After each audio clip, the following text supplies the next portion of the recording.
사도행전 15장 36절에서 16장 15절입니다. 키워드는 2차 선교여행, 인도하시는 성령님, 인도하심을 받는 인생입니다. 며칠 후에 바울이 바나바더러 말하되 우리가 주의 말씀을 전한 각 성으로 다시 가서 형제들이 어떠한가 방문하자 하고 바나바는 마가라 하는 요한도 데리고 가고자 하나 바울은 밤빌리아에서 자기들을 떠나 함께 일하러 가지 아니한 자를 데리고 가는 것이 옳지 않다 하여 서로 심히 다투어 피차 갈라서니 바나바는 마가를 데리고 배 타고 구브로로 가고 바울은 실라를 택한 후에 형제들에게 주의 은혜에 부탁함을 받고 떠나 수리아와 길리기아로 다니며 교회들을 견고하게 하니라. 바울이 더베와 루스드라에도 이르매 거기 디모데라 하는 제자가 있으니 그 어머니는 믿는 유대 여자요 아버지는 헬라인이라. 디모데는 루스드라와 이고니온에 있는 형제들에게 칭찬받는 자니 바울이 그를 데리고 떠나고자 할새 그 지역에 있는 유대인으로 말미암아 그를 데려다가 할례를 행하니 이는 그 사람들이 그의 아버지는 헬라인인 줄 다 알미러라. 여러 성으로 다녀갈 때 예루살렘에 있는 사도와 장로들이 작정한 규례를 그들에게 주어 지키게 하니 이에 여러 교회가 믿음이 더 굳건해지고 수가 날마다 늘어가니라. 성령이 아시아에서 말씀을 전하지 못하게 하시거늘 그들이 부르기아와 갈라디아 땅으로 다녀가 무시아 앞에 이르러 비두니아로 가고자 애쓰되 예수의 영이 허락하지 아니하시는지라. 무시아를 지나 드로아로 내려갔는데 밤에 환상이 바울에게 보이니 마게도냐 사람 하나가 서서 그에게 청하여 이르되 마게도냐로 건너와서 우리를 도우라 하거늘 바울이 그 환상을 보았을 때 우리가 곧 마게도냐로 떠나기를 힘쓰니 이는 하나님이 저 사람들에게 복음을 전하라고 우리를 부르신 줄로 인정함이로라. 우리가 드로아에서 배로 떠나 사모드라게로 직행하여 이튿날 네아폴리로 가고 거기서 빌립보에 이르니 이는 마게도냐 지방의 첫 성이요 또 로마의 식민지라. 이 성에서 수일을 유하다가 안식일에 우리가 기도할 곳이 있을까 하여 문 밖 강가에 나가 거기 앉아서 모인 여자들에게 말하는데 두아디라시에 있는 자색 옷감 장사로서 하나님을 섬기는 루디아라는 한 여자가 말을 듣고 있을 때 주께서 그 마음을 열어 바울의 말을 따르게 하신지라. 그와 그 집이 다 세례를 받고 우리에게 청하여 이르되 만일 나를 주 믿는 자로 알거든 내 집에 들어와 유하라 하고 강권하여 머물게 하니라. 아멘. 이방인 할례 문제로 다툼이 일어났었습니다. 사도 베드로는 성령님의 인도함을 받아 이방인에게도 예수 그리스도의 은혜로 구원이 주어짐을 확인했습니다. 야고보는 선지자들의 예언을 근거로 베드로의 경험에 동의했습니다. 그리고 자신들이 지지 못하는 짐을 형제들에게 지워서는 안 된다는 결정을 내렸습니다. 바울과 바나바는 유다와 실라와 함께 안디옥 교회로 가서 그 소식을 전했습니다. 그러한 소식은 안디옥 교회를 비롯한 많은 이방인 신자들에게 위로가 되었습니다. 며칠이 지났습니다. 바울은 바나바에게 이전에 복음을 전했던 곳으로 다시 가서 형제들을 돌아보자고 권했습니다. 그러자 바나바는 마가라 하는 요한도 데리고 가자고 했습니다. 바울은 펄펄 뛰며 반대했습니다. 요한은 밤빌리아에서 자기들을 떠났던 무책임한 사람이라는 것이 이유였습니다. 바울과 바나바는 이 일로 심히 서로 다퉜습니다. 위로의 아들이라고 불리던 바나바도 폭발했습니다. 바울과 바나바는 서로 다른 노선으로 가기로 합니다. 바나바는 마가를 데리고 배를 타고 구브로로 갔습니다. 바울은 실라를 택하여 수리아와 길리기아로 다니며 교회들을 돌아보았습니다. 바울은 예루살렘에서 함께 돌아와서 편지를 전했던 실라가 좋은 동역자가 되리라고 눈여겨 보았었습니다. 실라는 편지를 전하고 아마 예루살렘으로 돌아갔다가 바울의 요청으로 안디옥으로 돌아와 합류했을 것입니다. 바울과 실라는 육로로 1차 선교여행 때 방문했던 곳을 향해 갑니다. 먼저 더베와 루스드라를 방문한 일정이 나옵니다. 거기서 디모데를 만납니다. 디모데는 1차 선교 여행 때 만났던 형제였습니다. 어머니는 믿는 유대 여자이고 아버지는 헬라인이었습니다. 그는 루스드라와 이고니온에 있는 형제들에게 칭찬받는 자라고 소개됩니다. 바울은 그를 동역자로 삼아 데리고 갑니다. 그런데 3절을 보면 그에게 할례를 행하게 했다고 했습니다. 이방인이 할례를 받을 필요가 없다는 결정을 어렵게 했었는데 그 일에 주도적이었던 바울이 할례를 행하게 한 것입니다. 3절을 보면 디모데의 아버지가 헬라인인 줄 다 알미라고 했습니다. 디모데가 유대인 어머니와 헬라인 아버지를 둔 사람이라는 것은 그 근방에서 잘 알려진 사실이었습니다. 그것은 그 지역의 유대인 사역에 있어서 불필요한 부딪힘을 초래할 수 있는 조건이었습니다. 그래서 바울은 그 지역에 있는 유대인에게서 할례를 행하게 했습니다.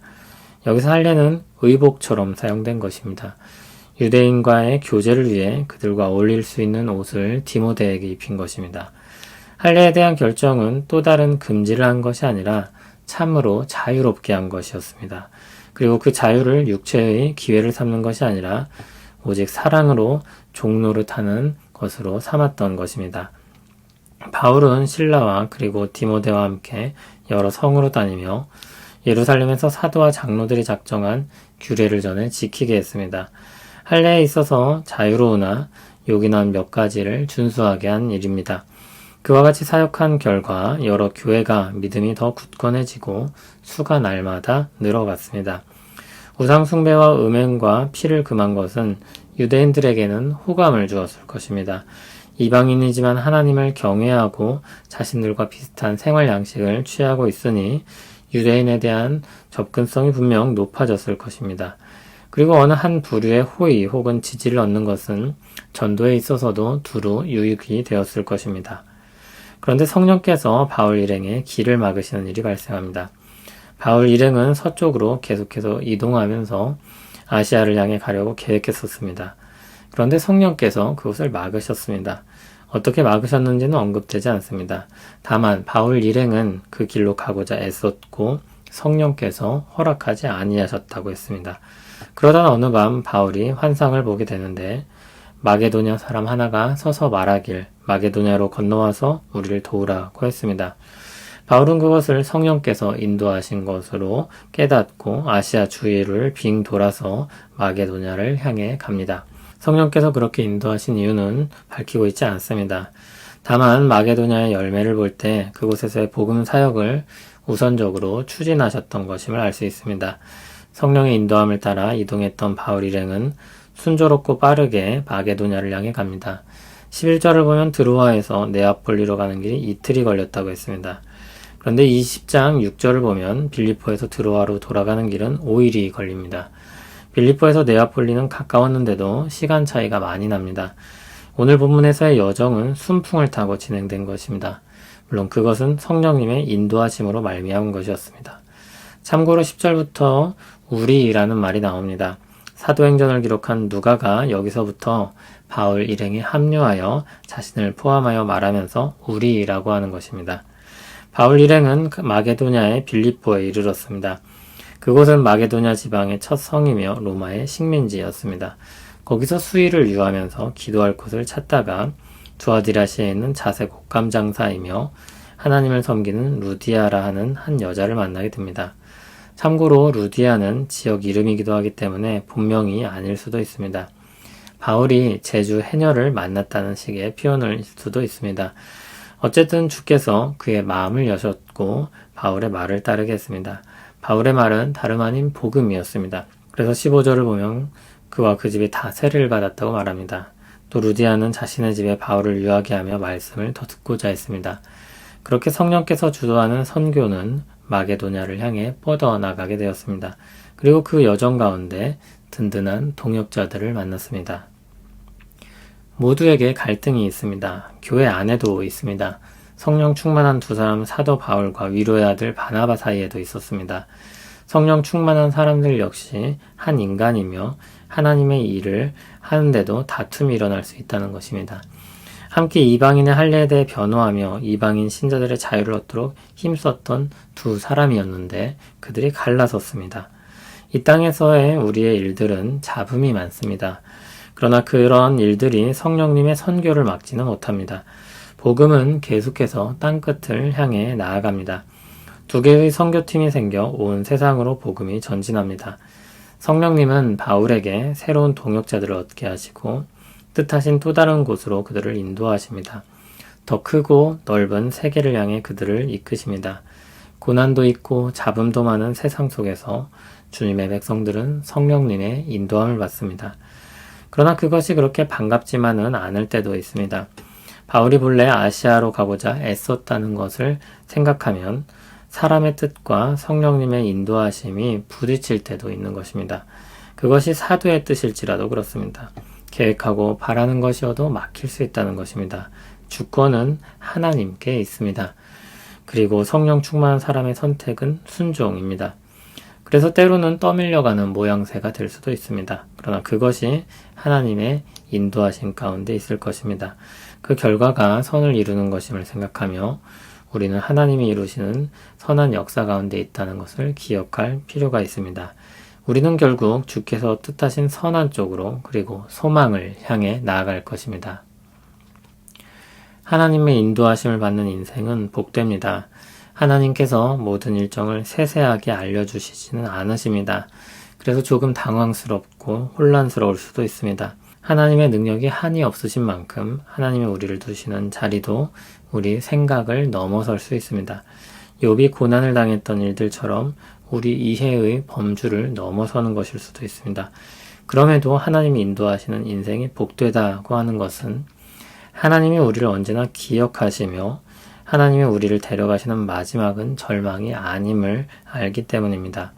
소망의 날 이후 또한 영원한 삶이 이어질 것입니다. 고린도후서 4장 17절에서 우리의 잠시 받는 환난에 경한 것이 지극히 크고 영원한 영광에 중한 것을 우리에게 이루게 함이라 하신 말씀을 기억하시길 바랍니다. 사도 바울은 그와 같은 관점으로 신자의 인생을 바라보며 신자가 주목하는 것은 잠깐의 고난이 아니라 영원한 영광이라고 했습니다. 특별한 고난이 없어도 우리 겉사람은 낡아지게 될 것입니다. 그러나 우리 속사람은 날로 새로워질 것입니다. 영광스럽게 될 날을 향해 매일매일 전진할 것입니다. 우리의 인도자 되시는 성령님께서 우리를 선한 길로 그리고 소망의 날로 이끄실 것을 믿습니다. 우리는 이 땅에서 방황하기도 하고 헤매기도 합니다. 자주 많이 그런 일들이 있습니다. 우리는 약하나 주님은 강하십니다. 우리는 모르나 주님은 아십니다. 주님을 향한 기대와 소망을 가지고 기도합니다. 주의 보살핌을 경험하고 깨닫게 하시고 찬송하며 살게 하옵소서. 예수님 이름으로 기도합니다.